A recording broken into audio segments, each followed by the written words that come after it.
Nancy Mitford was the eldest of the 6 Mitford sisters, who in the mid-20th century lived lives of considerable public notoriety in Britain. Unlike several of her younger siblings, Nancy is well regarded today, primarily on account of her literary career. But despite this success, her personal life was somewhat tragic. In this, the first of a 6-part series on the 6 Mitford sisters, we'll look into her life. Nancy Mitford was born on the 28th of November 1904 in London. The Mitfords were ancient British aristocrats who could trace their lineage back all the way to the 11th century and the Norman conquest of England. In the centuries in between, they'd established themselves as one of the leading noble families of the Northumberland region in northern England, near the Scottish border.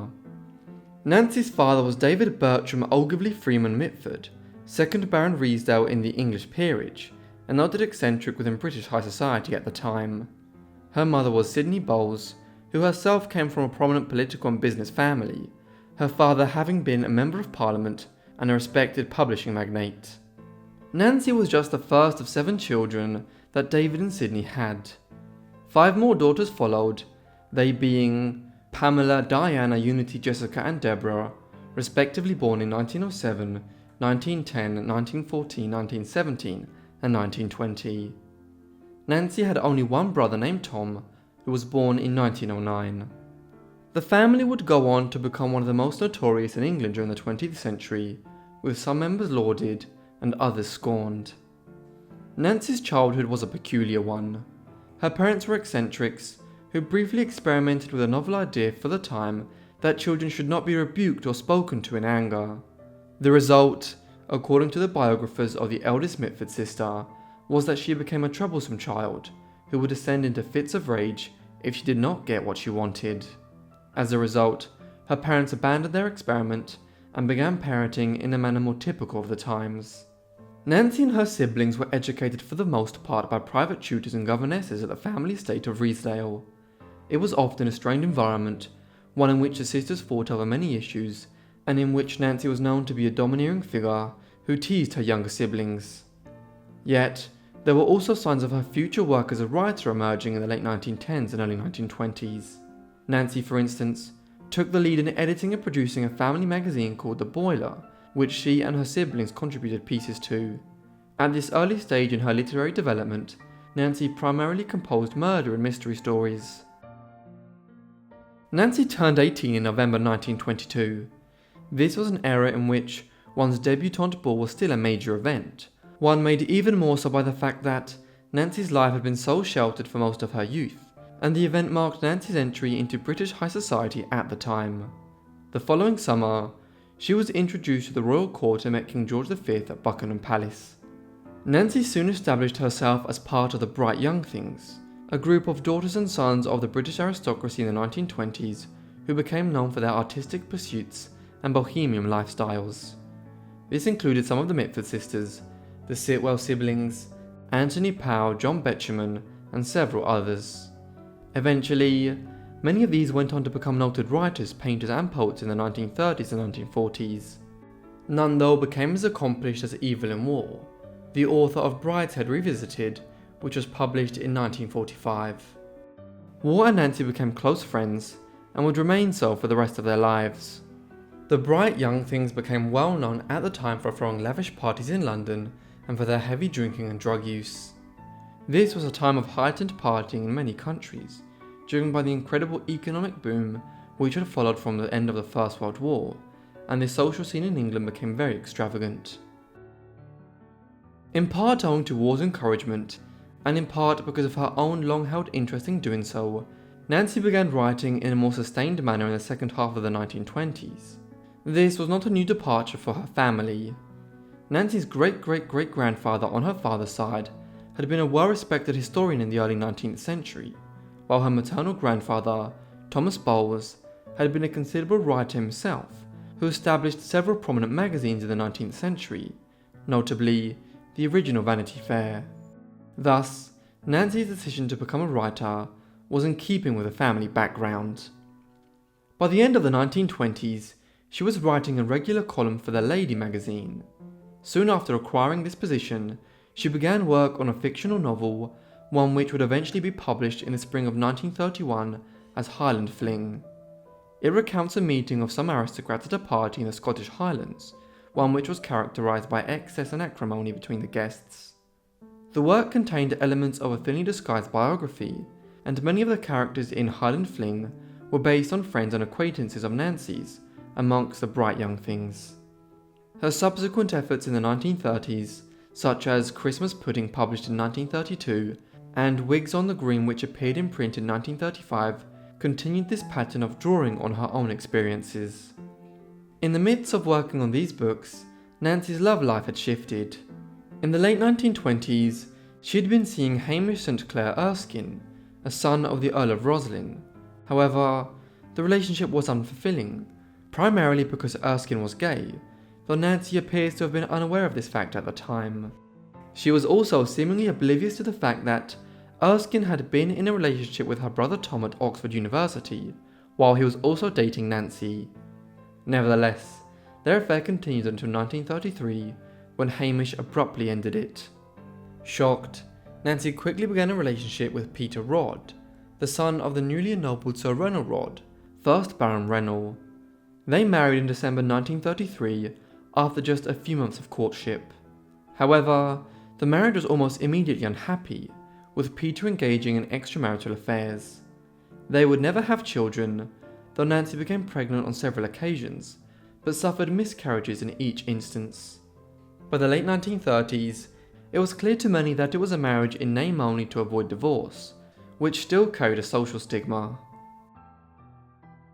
In the late 1930s, Nancy spent time editing the family letters of the Stanley family of Adelaide, to whom the Mitfords were distantly related.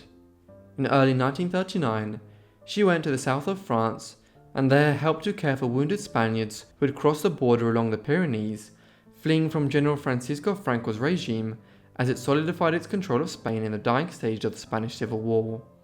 This experience hardened her political views against fascism, a political ideology which several of her younger siblings were keen advocates of, notably Diana, who had married Oswald Mosley, the leader of the British Union of Fascists in 1936.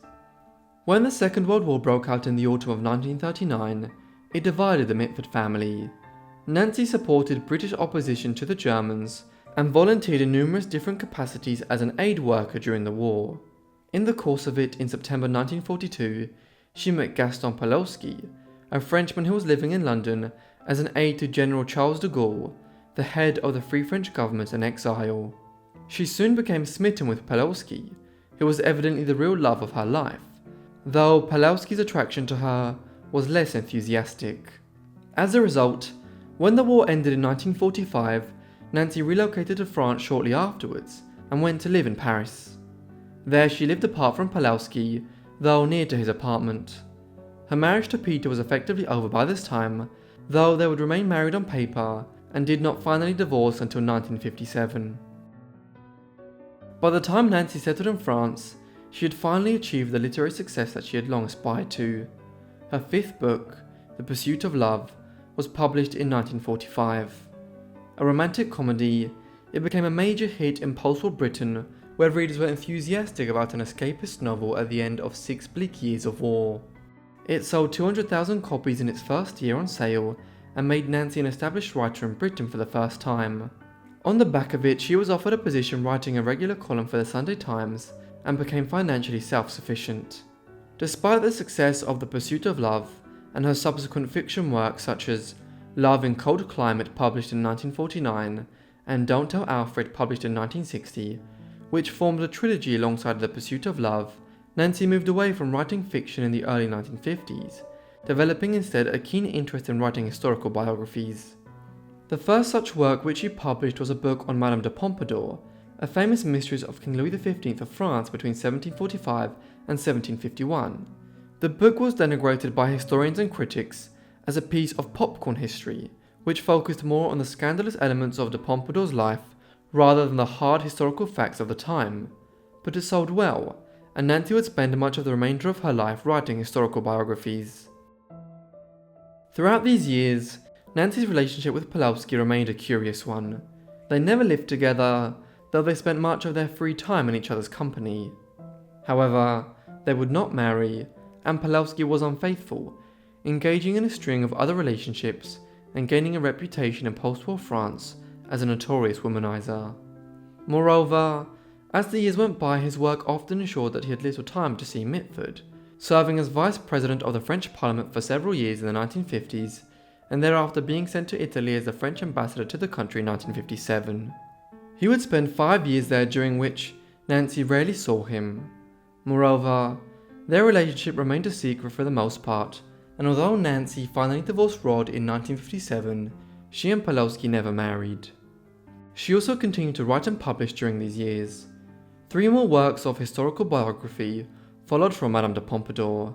These were Voltaire in Love, a study of the 18th century French philosopher's relationship with Marquis de Châtelet in the 1740s, and studies of King Louis XIV of France and King Frederick II of Prussia, 2 of early modern Europe's foremost rulers. Her study of Voltaire in particular was received well, and is still considered a substantial study today of the emotional life of the intellectual heavyweight of the French Enlightenment, while the study of Louis XIV was a well-produced coffee table book with many illustrations of Versailles Palace. It sold well as a result. By the time she was writing these books in the late 1950s and 1960s, Nancy was in increasingly poor health. In particular, she suffered from frequent headaches and diminishing eyesight, and feared that she was going blind.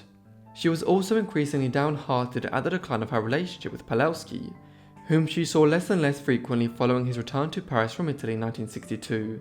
Eventually, he married the wealthy Duchess de Sagan in 1969, a move which deeply hurt Mitford. By that time, Nancy had moved to a new home in Versailles, in the suburbs of Paris. She was suffering from cancer by then, from which she would never fully recover. In 1972, she was made a Chevalier of the Légion d'honneur for her contribution to French letters. Shortly thereafter, she returned to England for medical treatment, but her condition was dire, and she spent the last months of her life in considerable pain. Nancy Mitford died on the 30th of June 1973, aged 63 at home in Versailles. Her remains were cremated and were sent back to England for burial in the family plot. Thank you everyone for watching this video on Nancy Mitford. I hope you found it interesting. Let me know what you thought of her life down below in the comments, and if you have any other suggestions, be sure to leave them in the comments below. Funnily enough, I've also covered a life of Madame de Pompadour. If you're interested in watching that, be sure to watch that. It is on my channel, and I really hope you guys are subscribed and the notifications turned on to get all my videos as soon as I upload them. Anyway, that's all from me, so I'll see all of you in the next Forgotten Life. Thanks.